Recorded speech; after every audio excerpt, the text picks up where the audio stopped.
This is the Horse Radio Network. This is episode 994 of Horse Tip Daily.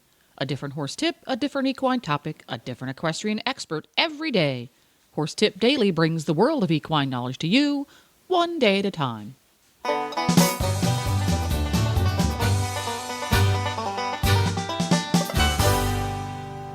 Greetings, horse people. Coach Jen here, and thanks for tuning in to Horse Tip Daily.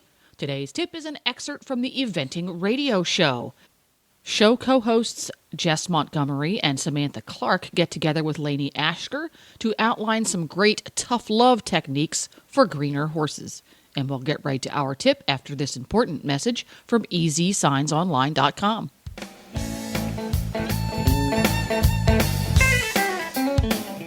This week's EasySignsOnline.com spotlight product is their New England Style Farm Signs, their most popular line of signs.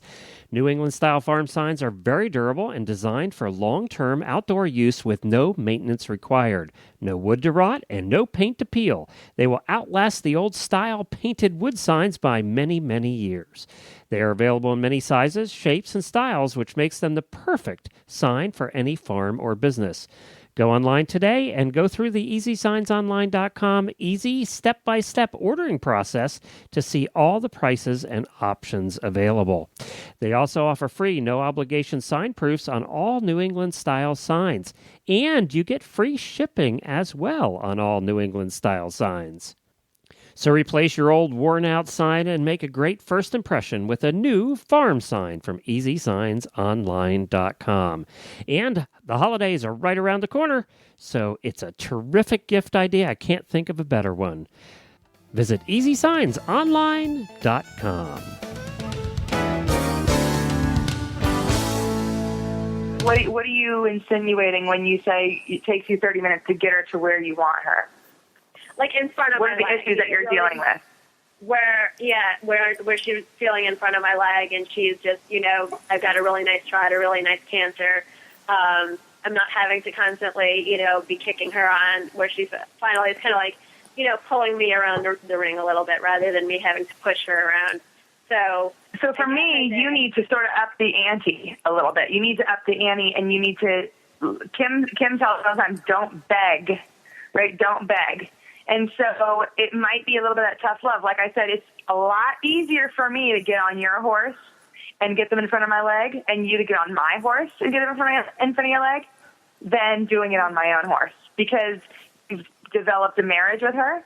So in essence, she might be training you a little bit as far as how much to push her or not. And those 30 minutes, 15 of those minutes might be you kind of coddling her along and politely asking her, then sort of saying, no, I want you in front of my leg now, and being able to take it there and have a little bit of an argument and being able to work through that argument and then get that good work.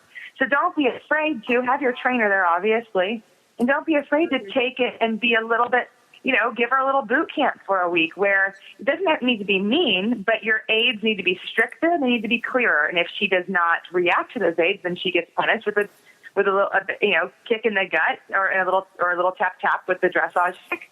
And as long as it's immediately followed by a reward when she does it correctly. But to me, if it's taking you that long, then to me, you're asking a little too politely. I think that you can start to expect a little bit more of her at this point. And if when you go out there and you ask for a trot, like a lot of trot to walk transitions, trot to canter transitions, canter to trot transitions, where you want her more on your aids, you need to ask, and if she doesn't deliver, she gets in trouble, especially the upwards. The downwards, I don't mind so much if those take a little bit of some time, because I wouldn't want you to revert to your hands. But the upwards, if you ask from the walk and move your seat to go into the trot and she doesn't deliver, I would take both my legs off per side like I'm a pony clubber and give her a kick in the gut. And the second she...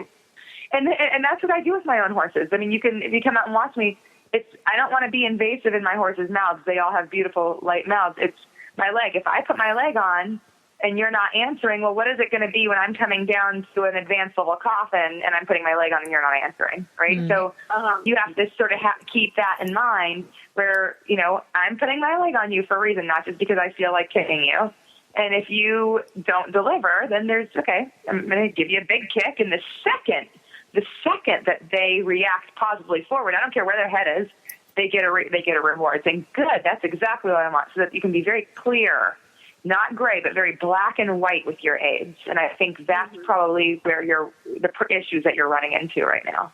And so in this learning curve, like she was asking in this learning curve, if she does get a little bit of tough love, and that Maggie responds, how long would you recommend that she, continue to ride her, or does that make it a light day or an easy day? Or is that, do you go a full 30 minutes? What would you recommend to her, do you think? Yeah, like when I'm riding especially this young one, I run for about 20 minutes, and he always starts off a little nappy, when I go to put my leg on. He doesn't really know what the leg is. Like, he's way green. He's way greener than your horse, but I put my leg on, he kind of swishes his tail, and I ask him again nicely. If he doesn't, I give him a kick, and he might kick out at my leg, and I kick him again, and then he goes forward, and good boy.